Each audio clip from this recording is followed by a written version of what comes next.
Good afternoon, ladies and gentlemen. I hope you enjoyed the coffee break. They ran out of coffee. I don't know if you noticed that part. But we are now in for not having the coffee, but we're in for a treat because Sandra Pupatello is going to talk with us. Sandra Pupatello is no stranger to any of you. She's not a stranger to this city or to this province.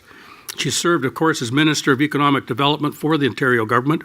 And then after she left, she became the Director of Business Development and Global Markets for PricewaterhouseCoopers.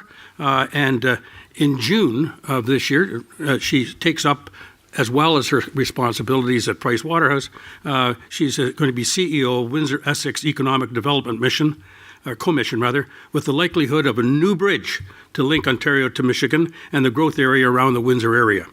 She will be playing a key role, therefore, in transportation in the region and across the border. Sandra, wherever you are, is right here. Sandra Pupatello, ladies and gentlemen. Thank you, David. That's very kind. Thank you. Thank you. Thanks. It's like those old magicians. The door opens and you're not quite sure what's going to come out. Anyway, it's nice to be back at City H Conference again. Congratulations to everyone putting the panels together, because I think for those of you that I've met and I know the business you're in, it really is important to hear some thought leadership in this area so we can take that back with us to our offices and figure out how that's applicable to our everyday work. For me, as a Director of Global Markets and Business Development for PricewaterhouseCoopers, there's a whole division in this worldwide organization that deals with these issues for their clients. And I'm always amazed at the expertise that we see put together in the panel. And that's certainly going to be the case following my little brief presentation, which is a discussion around infrastructure more generally and how it helps really identify the way forward for cities. And that's what I want to talk about. My hometown is Windsor, Ontario. So the whole WindsorEssex region is what I'm speaking about today briefly. And where I come from, represented that area for 16 years as the MPP. I wanted to talk today about infrastructure because it means so much to where I come from. And this coming June, I will assume some new responsibilities as well, leading the agency there responsible for economic development. So you can imagine how important infrastructure is going to be in my life. First of all, I think all of us know that wherever you come from, it is all about location, location, location. And this is where we are. So if anyone hasn't ventured down the 401 heading west, if you go about 3.5 hours, when I was a minister on an international trade mission, they would always ask me, where do you come from? And I'd say, oh, about an hour outside of Toronto. And that would be true if I was flying, because it is about an hour outside of Toronto. But we are right, see that little tiny lake in the middle of the Great Lakes? That's Lake St. Clair, which is a very shallow little lake in between. And rushing in between those Great Lakes is Detroit River. And right across from the larger metropolis of Detroit is my hometown of Windsor, Ontario. Over 350,000 people in that one county. And we always say the bounty of the county. We've got really the richest soil, fabulous cash crops, great temperature, great industry. So it's a really good mix. And it is in the center of North America. So we want people to know from an economic development perspective that it's in the middle of the continent. We want to tell people, hopefully you'll know a little bit about my hometown. It is all about how you live every day. Certainly you've got to have a great job, but you have to have a great quality of life too. So when you are in the backdrop of a large city that boasts the Windsor Red Wings, we like to call them, from Detroit, the Lions, NFL team, like huge football, hockey, you name it. Red Bull having air races on the Detroit River is a spectacle to be seen. The first Caesars in Canada was in Windsor when we opened our first casino. And that backdrop you can see is actually taken from the casino looking at the Detroit River. And you see those 5 buildings there all in a row in a cluster. That's the world headquarters for General Motors right across the way. We're the most southerly point of Canada. So if you all have heard of Cape Spear, the most easterly point, Point Pelee in Essex County is the most southerly. I've got a couple people here that hail from Windsor, so I know how proud you must be right now. Right now we want people to know, though, based on everything we've done, a lot of it related to infrastructure. Where we at today, we do tell them that we've got best costs and a skilled workforce to attract companies from around the world. And that's important because it's today's kind of business, not the kind of business that was in the 50s or the 60s. And that's what every region has to worry about. Companies today are looking for a whole different kind of infrastructure, some of it the same, but a lot of it new. So all of us have to be able to respond in kind. All of it has some major IT digital component. We all have to address this. So I found the panel earlier quite interesting because it's what every city is facing, and councillors, leadership, those who are making decisions need to understand businesses are expecting that as well. And the immediacy of business. We have to be able to respond as communities to the immediacy of a company to be able to do business. And that, in my view, brings us to one of the strengths of my hometown. What happened in 2008 to the country, what we've now referenced as the Great Recession, really started in my hometown in about 2006. Many won't know that in our region, we are the world capital of the tool, die, mold trade, which is always about 2 years before the actual building of a brand new car. All those folks who are doing all of that design in advance, they're working about 2 years in advance of those big projects coming out. So we knew in 2006 that something very tremendously different was happening in the economy, and there was already a big slowdown, which started trickling up the Southwest into the GTA. And then by 2008, of course, the whole country knew that there was something dramatic happening. So knowing that massive impact on a community like ours, it was so largely based on automotive, made us do a few things that probably we didn't do so well in the past, which was collaborate and get along with our neighbors. So neighboring cities, counties, we actually had to talk together, not argue. All of our organizations and agencies had to get along. When you're facing the death grip, I think that's what makes you do that. And that's exactly where our hometown was. So as a minister at the time, I marveled when the Premier appointed me as Minister of Economic Development and Trade. It was right at the edge of 2006, which was a great time to be Minister for the Economy in those days. But for my own hometown, it was really telling because what was happening in Windsor then, of course, started happening to the entire province.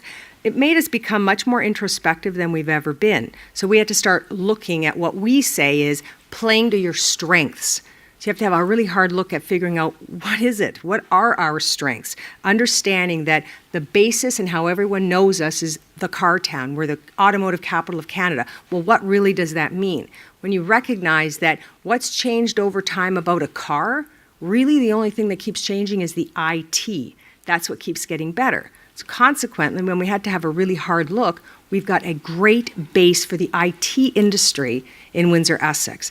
And so began a big focus on how we bring a whole other cluster to our community because of the base that we had. Using our university and college in a much bigger fashion around the notion of economic development.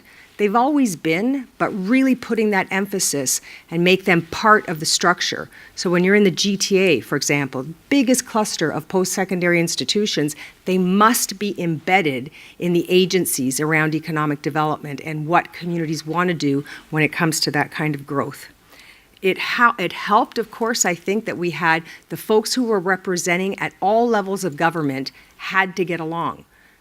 All different parties, whatever political stripe it was, and we have all of them in Windsor-Essex County, we all had to get on the same page. So we were fortunate when the province and the federal government came up with that co-plan as a function of the recession. They were going to get out with these infrastructure programs.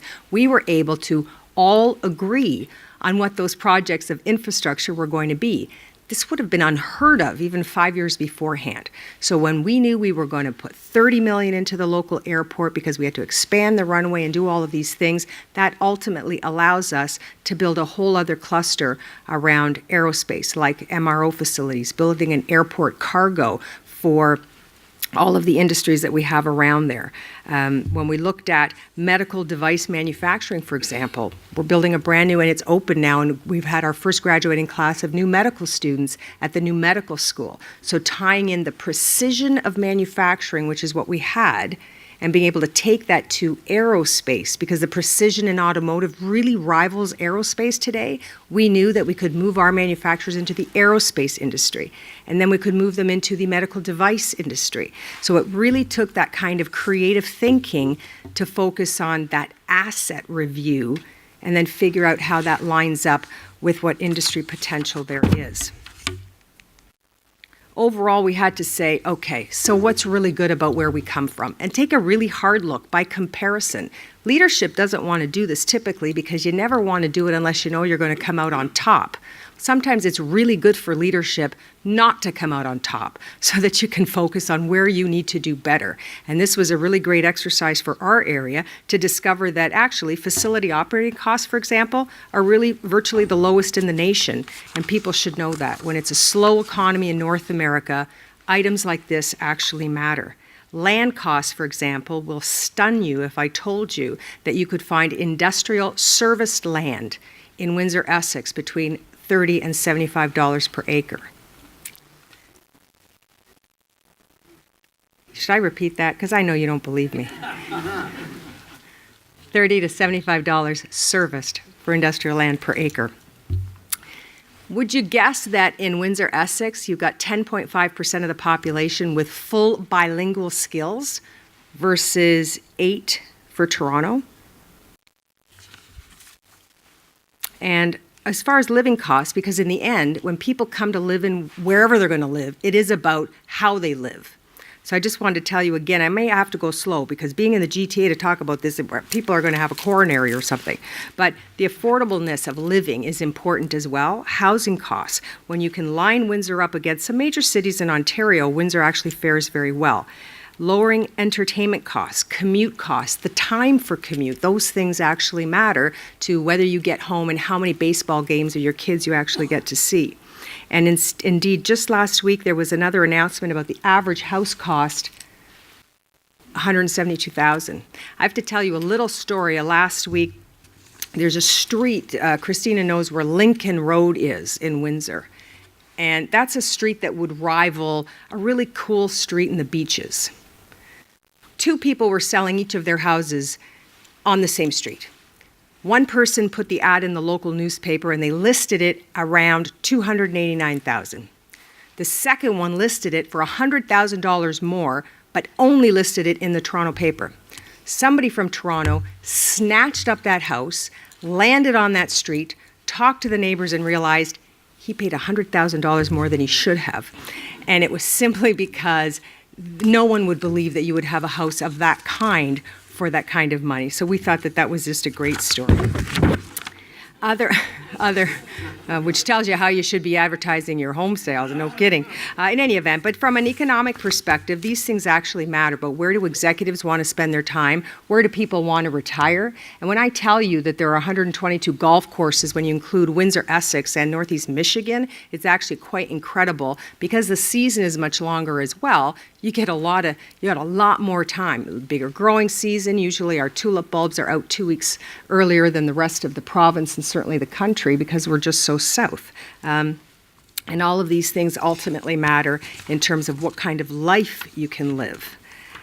But we also recognize that what ultimately we are the crossroads for North America. And when you look between Canada, America, Mexico, etc., we are central in North America, but we're also truly that crossroads. I know many of you heard for many, many years about the international crossing. Well, in the old days, they used to build roads in America. They used to build roads east to west. Remember Route 66 and the famous song that attended Route 66? Well, they built those roads so they could get armies from one end to the other back in those days. But truly, the roads are going north and south because the infrastructure for roads follow the trade patterns. And this is where, frankly, we lucked out along Southwest. So that 401 corridor, which is inarguable the busiest road literally in the world, and that funnels right through Windsor, Detroit. So when you heard about the necessity to have an additional crossing, it really was true. 1/3 of the trade going between Canada and the US funnels through that point. So when we've got to do a rethink about what do we need to do to continue in the future for Windsor-Essex, It really is a focus and a hard look at who we are. And that's what I think all of us have to do, no matter what region you come from. Take a really hard look and then pick and then focus on that. And so we did do that. So when we looked, we're certainly an international multimodal hub, and we're going to have to enhance all of that. So when you see the picture of the train, we're in the middle of building a $400 million double-stacked tunnel now so that we can enhance the rail service between Windsor and Detroit. We're launching the largest transportation project in Canada, which is the $1.6 billion parkway that essentially brings the 401 right to the international crossing, as opposed to stopping kilometers out from those communities. And that big build was very, very timely, because there'll be 12,000 jobs just affiliated with the build. That's not to speak of the actual new crossing that's going to be just a little bit west of that Ambassador Bridge that's there now. Also important for our economy and what we need, but in terms of trade and making that funnel really the best that it could possibly be, it's focusing our community on being that international hub. Using infrastructure dollars to build the airport, to build airport cargo space, to build, increasing the runways, et cetera. All of that actually matters because we need to enhance that. The port availability as well, so that we know hazmat activity, all kinds of goods can go through multimodal in our community. Finally, let me just end with this. We were going through very difficult times right across Canada, but there's no question that there was the view that Windsor got hit the hardest. That's really hard to take when you actually come from there and you know all of the people who are suffering because of something like the Great Recession. In our lifetime, we probably won't see such a thing again. So what do you do about it? You make really hard choices, but collaborating and getting along with all of your neighbors is probably the most important thing that we did. Deciding that you're going to play to your strengths, and when everyone has a knee-jerk reaction to say, we have to diversify, in fact, we just have to be more clever and take the base asset that we know we have in our communities and then see where else those things can also apply. So people at PwC would call that sweating your assets. In fact, that's exactly what our community did. Focusing on being a multimodal hub for all kinds of products, the ones that we build ourselves where I come from, as well as for the nation, with 1/3 of trade going that way, and understanding that's where our investments have to be. Recognizing as a result of that kind of work in building infrastructure that we've been named more than 1 year in a row now as one of the most intelligent communities in North America. I was delighted to see that the woman who led the charge for us to get that designation, Christina Werner, who is now working for the City of Toronto, so that they too will get those kinds of designations, and it's appropriate. So thanks so much for having me here. I'm happy to take any questions if there are some. We went through quite a ride in Windsor-Essex, but we're an important part of the country. We're an important part of Ontario's economy. So it was a pretty good case study in how to come out of probably one of the worst eras in the economy that we've ever seen and understand that we're flourishing today, and it is a very different city than even 5 years ago. Thanks very much for having me here.